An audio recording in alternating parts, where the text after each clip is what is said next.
When establishing your primary part of your primary leadoff, it's important you take a couple factors into consideration.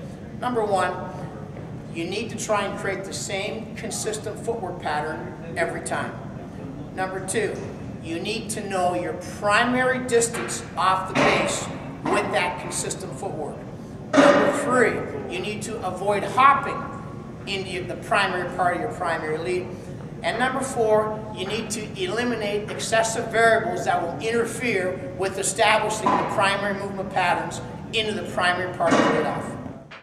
So here's an example of how to establish the same footwork, always being consistent with that, while at the same time knowing my distance off the base.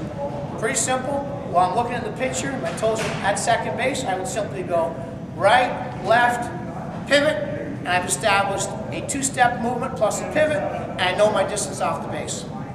So I've established my style off the base. Once again, right, left, pivot. Now a common question is, how far really are you off the base? Well, I've determined how far I'm off the base by simply laying a measuring tape out, which I've done previously, and I know that when I go right, left, pivot, with my left foot to first base, I will be 6 feet off the base. So when I establish my leadoff by moving right, left, pivot, now what's going to happen is, and the most important key is, I always maintain 1 foot on the ground as I move into the primary part of my primary lead. What we're trying to avoid is excessive hops into the primary part of your primary lead. So in other words, things like this is where you want to avoid jumping out and having 2 feet off the ground at the same time. That puts you in a position where a good pitcher will recognize that and try and pick you off.